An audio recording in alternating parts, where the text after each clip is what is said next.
Thank you so much for joining us here this morning in person and on the live stream. We are thrilled to be back at the Roost on Capitol Hill once again for a conversation that's part of our Investing in America series. A big thank you to the American Investment Council for partnering with us on this two-part series and making events like this possible. This morning, I'm going to be sitting down with Senator John Thune, the Republican from South Dakota, and Senate Republican Whip. We are going to be talking news of the day. There's always no shortage of that, as well as the role of private capital in investing in small businesses and communities.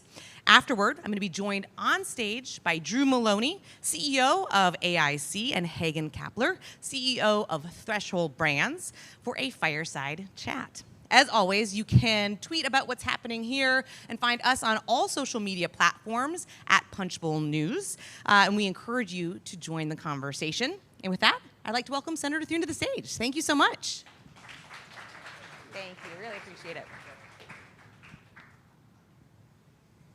All right, we are going to kick off this morning, as we always do, with a few news of the day questions. No shortage of that, as everybody's trying to get back home before the midterm election.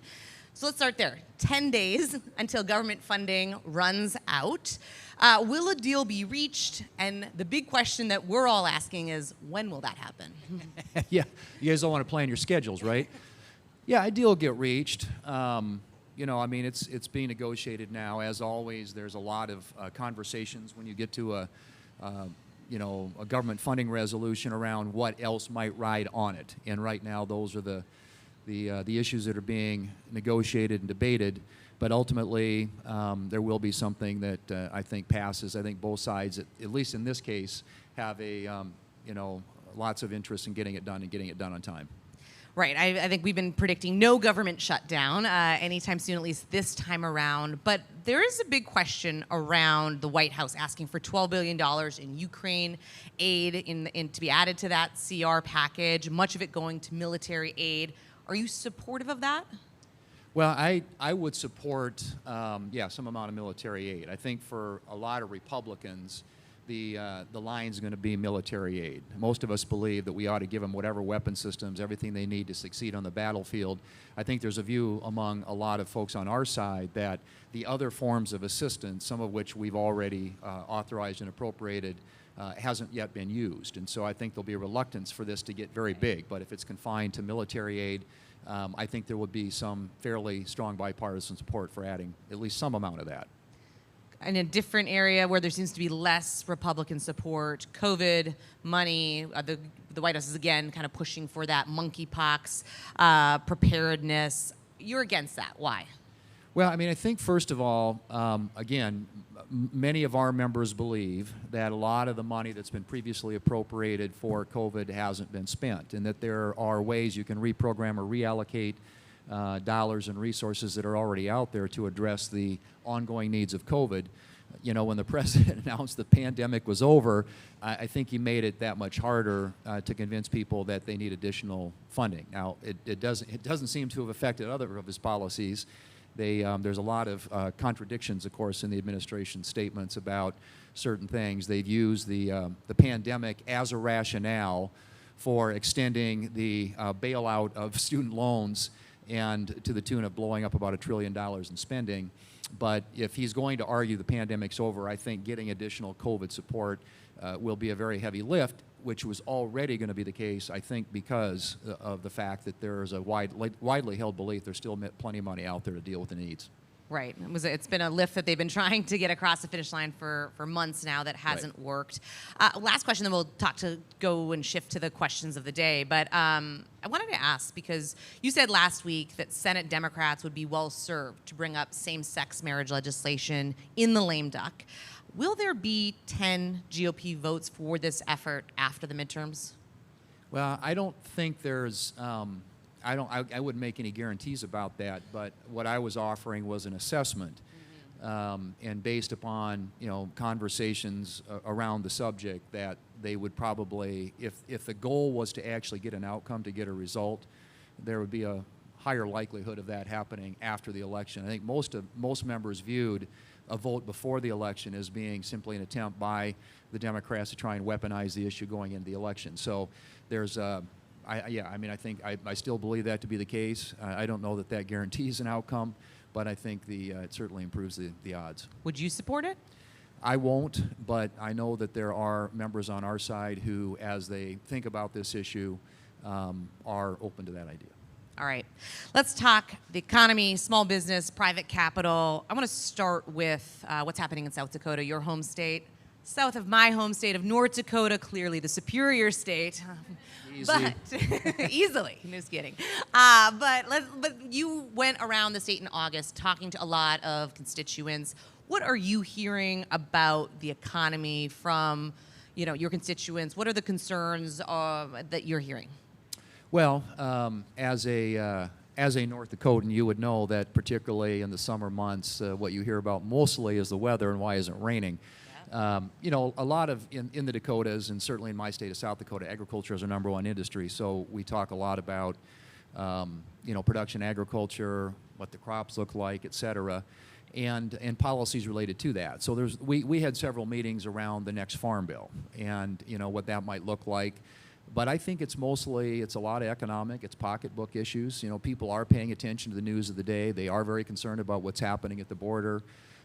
They are very concerned, of course, as you would expect, about inflation and the impact that it's having everywhere, and certainly in agriculture where input costs, whether it's fertilizer or fuel or rent or any of those things, keeps going up and up and up, so much so that even though we've got a record year when it comes to gross cash receipts, inflation-adjusted net income is going to be down year over year, remarkably, and that's after a 14% increase in gross revenues. Let's talk about that in terms of inflation. Tomorrow, the Fed's expected to increase rates by another 0.75 percentage point. This is the third consecutive time that they've done this in order to try to combat inflation. How concerned are you about inflation and, the R word, a recession? Very. I think we have to take seriously the possibility that we are already in a recession. And if you look at 2 consecutive quarters of a negative GDP growth, depending on how you define it, but most cases, most people say that's a recession. So then the question is, and then with inflation at the rate that it is, and the Fed taking these aggressive moves or making these aggressive moves, I think do you think slow things down? Interest rates continue to go up, makes housing more expensive for sure, and typically, creates a slowdown in the economy. And I think all those things together, the actions by the central bank, in my view, a lot of fiscal policies, frankly, put in place by Democrats in Congress and the White House have contributed to the inflationary run-up that we've seen. And so I think that the combination of fiscal and monetary policy right now makes that possible. I hope it's not the case, but we're watching it very carefully, obviously, and want to make sure that we make good decisions with respect to the role that we have as policymakers to ensure that we're creating the best possible opportunity for success and to maximize and optimize growth in the economy as opposed to continued inflation in the economy. Yeah, what are the tools in the toolbox, right? You have an administration who's of an opposite party. Obviously, their fiscal policy is not in line with what you would probably want. But does Congress have a role here? Well, I think Congress always has a role and clearly had a role in where we are today. I think a lot of it was spending and flooding the economy. The textbook definition of inflation is too many dollars chasing too few of goods. And that's certainly what we had in the last year. So I think you've got to stop the wasteful spending. I think you've got to create incentives for investment, and you want to create good-paying jobs in a vibrant, growing economy, but you want to do it in a way that doesn't, again, flood the economy with a lot of money that's chasing too few goods. You want to increase the supply side, and you do that by investing in the economy and creating more supply. And so I think tax and regulatory policy, energy policy is a huge part. Energy drives inflation, no question about that, and I think the lack of a coherent energy policy has really contributed significantly to the inflationary crisis we're currently in.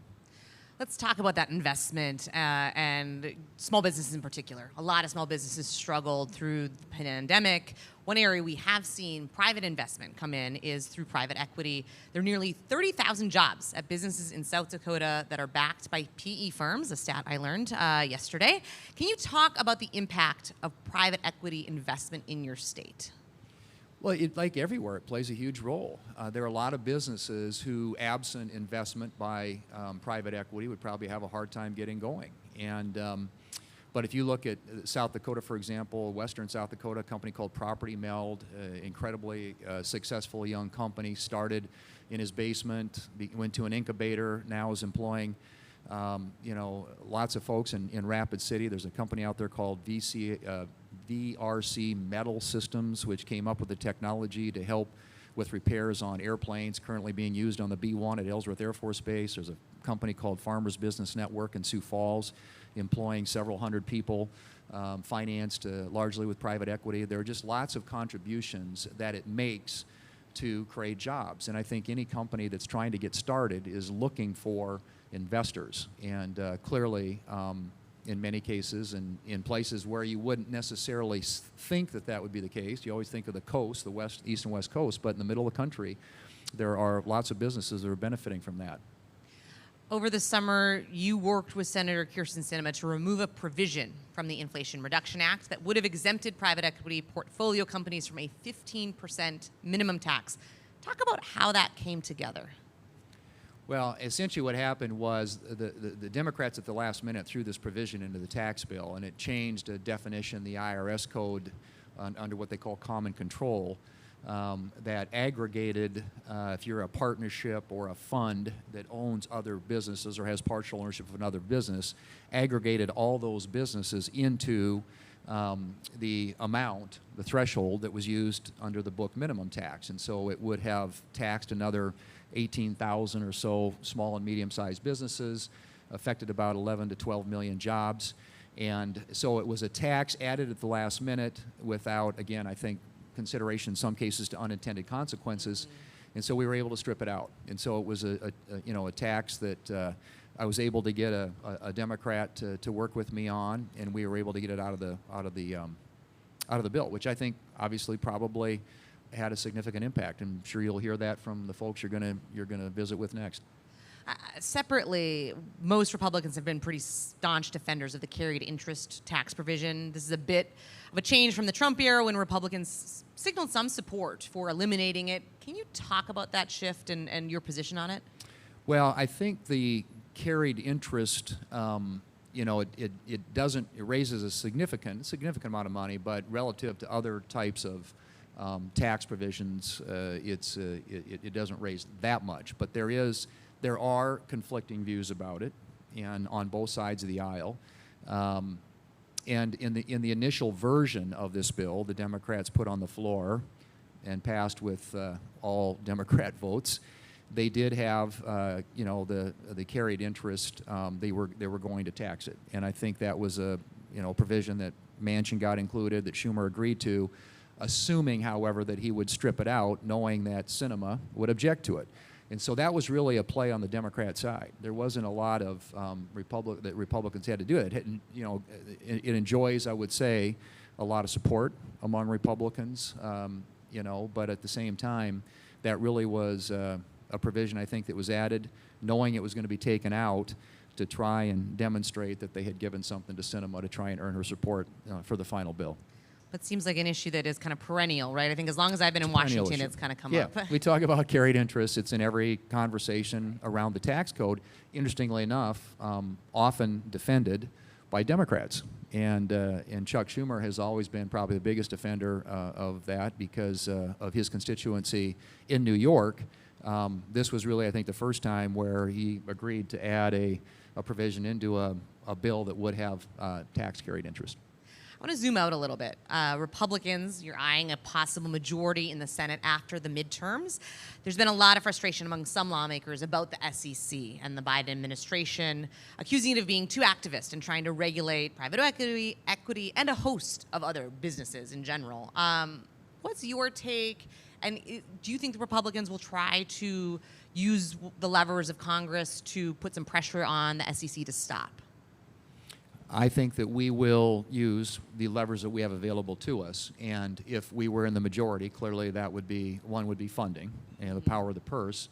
But I would also say, and this is one, you've all heard Senator McConnell talk about the fact that the Senate's in the personnel business. There are 1,200 executive branch nominees that have to come through the Senate for confirmation. So if the administration is looking at putting somebody in a particular position, they would have to work with Republicans in the Senate. So you have some influence there and some leverage points there. You have some leverage points on funding.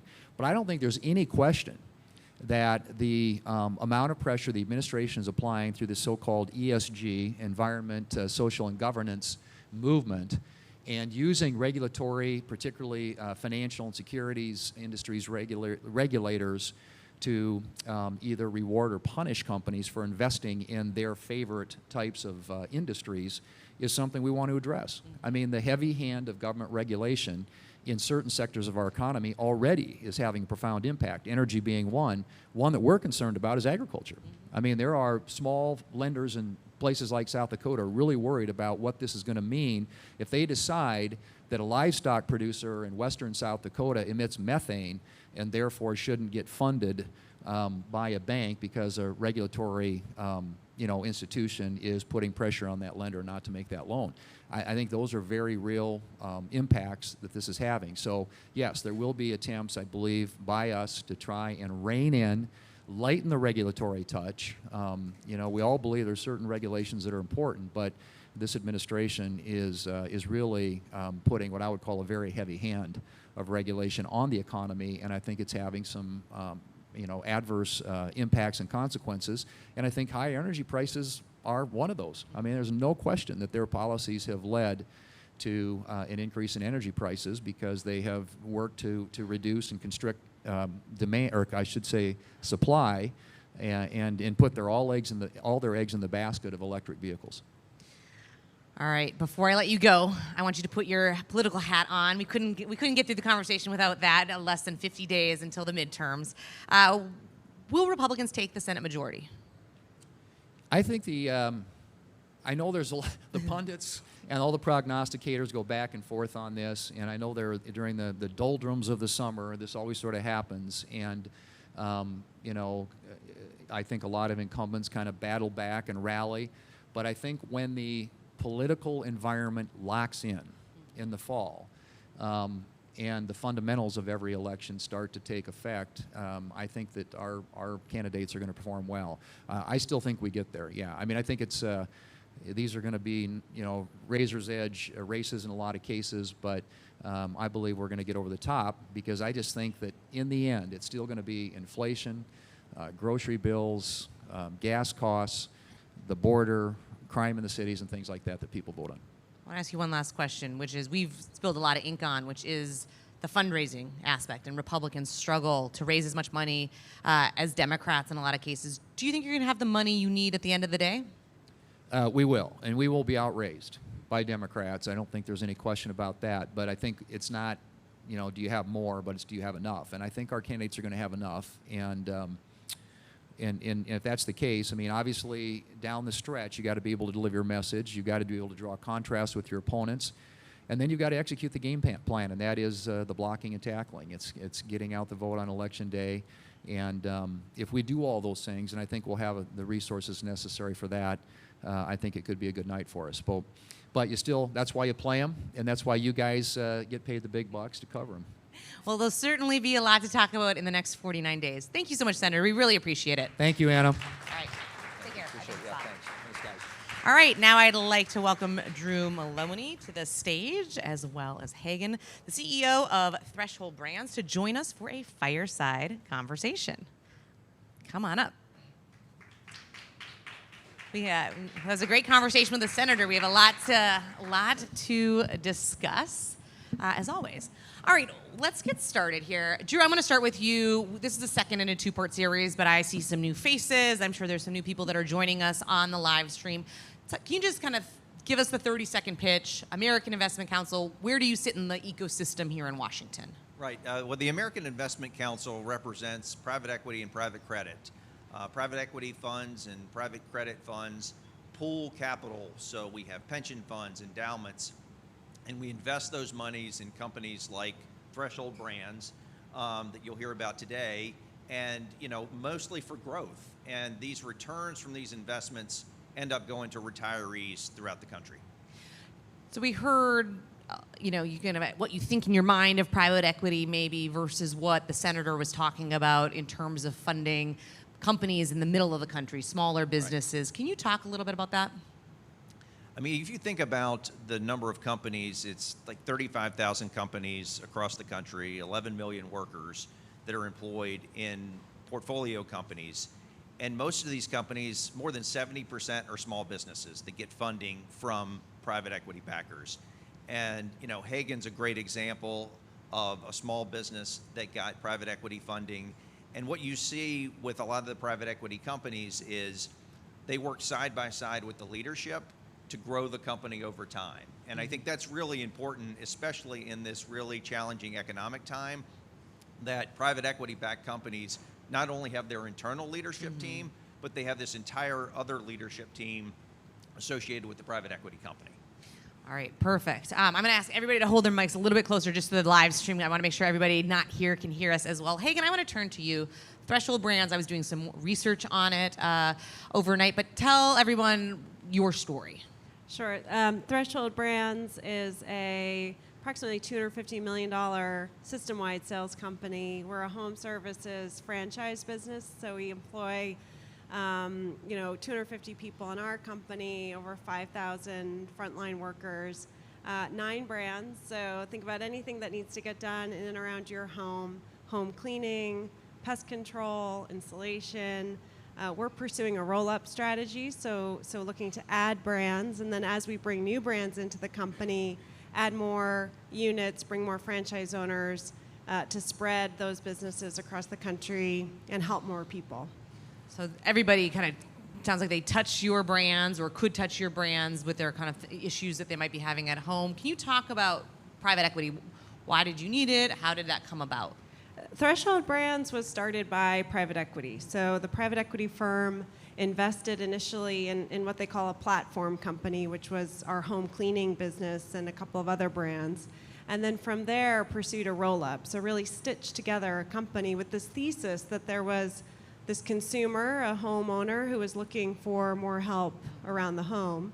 And also the thesis around founders of small businesses who were trying to get their business to that next level of growth, but needed a little more, needed more investment, needed some synergy. And then a thesis around franchise owners, that there was franchise owners who were looking to own small businesses and grow their own businesses, that they can do better if they have the backing of either a franchise company or a company above that. So we have a private equity owner who has helped to pull together this thesis, put together a management team. Now it's our company. Now we've got our own mission, our own vision. We're driving the company forward, but we know that we've got the backing of a private equity firm to continue to invest, support, provide best practices, playbooks. In our case, the private equity firm has done this before. So there's a playbook, and they've created value in this space already. And so that really helps to ensure that we're on the right path. All right, Drew, I want to talk about two things that we addressed with the senator. First, Senator Thune talked about his role working with Senator Sinema to remove that provision from the IRA that would have exempted private equity portfolio companies from that 15% minimum tax. What does that mean for the industry? Well, that would have been a huge consequence. I mean, think about what they were trying to do, which was if you were a company like Threshold Brands, and because you're held in a fund that may be associated with 30 other companies, they would have rolled all those companies together and treated them as one, and then Threshold Brands would have been subject to the book minimum tax, just because the threshold of all the companies combined in one fund was greater than $1 billion. And that wasn't the point of the book minimum tax. The point of the book minimum tax was to get, the top 100, 200 companies that, in their view, weren't paying their fair share.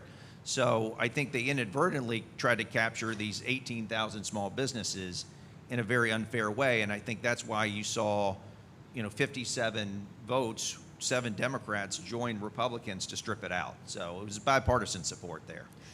The other big issue that I think is a perennial we've talked about through the years, carried interest. We kind of went through it with Senator Thune in terms of the support and kind of, the different bedfellows, right? But this is the first time, as he said, that Senator Schumer had even kind of considered putting it in a bill. Maybe it was a political ploy to kind of get it stripped out eventually. But talk about carried interest. How concerned are you that it is kind of always on the chopping block? Well, look, carried interest has been around for 500 years when ship captains were, charging a carry to bring goods from the old world to the new world. So it's been in practice for a long time. And I think the challenge and why you see bipartisan support for it over time, and I'll just sort of walk through, like for an example, so private equity fund that takes, retiree money and invest in a threshold brands, and they say, okay, this is what we're going to do, is we're going to pool this capital, we're going to grow this company over a 5 or 7 year period, and we're going to sell it. So let's say that they spend $100 on threshold brands, and in 7 years they sold it for $200. That's $100 capital gains profit. And the way that the partnership profit sharing works is the private equity fund takes 20% of the profit, and then all of our investors get 80%. That's the profit share. That entire $100 profit is capital gains. So once you start thinking, trying to chop up, well, we're going to treat this 20% different than the 80%, and it starts to trickle to other partnerships, and you start saying, well, maybe we're going to treat real estate partners different. Well, maybe we're going to treat doctors partners different. You start to realize how hard it really is to break up the capital gains treatment and punitively go after one group 1 year and then decide another year we're going to go after another group. So I think that's why when you really talk tax policy, why you've seen bipartisan support over time to maintain it in the long run. And this is just, it's an incentive to create more risk capital in the marketplace. And I think that's really important to continue that. All right, I have enough time for one question for each of you. Hagan, I want to go to you first. So we in Washington often are at the 100,000-foot level. There's policymakers trying to figure out what's the best way of making regulations and making rules. But you're out there. You're a real life, kind of doing the work of being a business owner and working with companies and entrepreneurs, as you said. What's the one thing you wish that people in Washington would know or should know about, kind of the work that you're doing? I think especially as it pertains to private equity, I've worked for big public companies before, I've worked for private companies before. Being a part of a private equity-backed company, it enables a kind of value creation that you just can't accomplish anywhere else. And why is that? I think part of it is the partnership, like I talked about, the playbooks, having a thesis, smart people. It's also time. There's something to be said for being able to make an investment and allow some time to make sure that you're seeing those investments through. Allow people to build their own teams, allow people to make some mistakes, allow people to hire a good team in order to see through some of those hypotheses. And so that's where I feel that at the end of the day, the private equity firm gives me a little bit of cover because I can be out there, like you said, doing the real work and working with people who are actually building companies, who are actually solving problems. And for us, it means helping to make a consumer's life easier. Like, I don't know about you all, but trying to do all that we have to do in the world while taking care of a family and a home, it's exhausting and it's frustrating, and we want to make that better, but it takes some time, it takes some investment, and it takes a great team to see it through. All right, thank you so much. Drew, the last question is going to go to you. Let's talk about the SEC. You saw Senator Thune kind of tick off the ways that he believes the heavy hand of this administration through the agency is causing problems, and how they, if there's a Republican majority, might try to pull that back if they can in the different levers that Congress might have. What's your take? What are you seeing? And what are you most concerned about? Well, I think he brings up a good point. And, I think in the challenging economy that we've had over the past couple of years, we need to pursue policies that encourage this type of investment. I mean, just look over the past 2.5 years or so at threshold brands at what Hagan's running. She's been able to invest in 6 to 8 new companies during that time period, all during COVID. because she had access to private capital. And I think that's the point, is that in order to get the economy to continue to grow, to create more jobs, to bring all the investment that's necessary back to the United States, it needs private capital. And the last thing we need to do is choke the private capital with a bunch of burdensome new regulations. And I think that's why you've seen over the last 6 months, even bipartisan letters coming from Democrats and Republicans on the Hill to the SEC to tap the brakes on what we're doing as we look forward. All right. Well, this is certainly something that we are going to be following closely at Punchbowl News. Drew, Hagan, thank you so much for your time this morning. I really appreciate it. Great. Thank you. A big thank you to the American Investment Council for supporting this event, as well as Senator Thune for making time. We appreciate it, and it is very busy here in Washington today. I just want to note, we are going to be down in Austin tomorrow. I'm getting the hook of the real hook here. Or Austin this weekend with Trib Fest. If you are down there joining us on the live stream, we'd love for you to come out to Open Congress. And otherwise, you can look at more events that we have coming out next month at punchbowl.news at our events hub. Thanks so much. Have a great day and stay safe.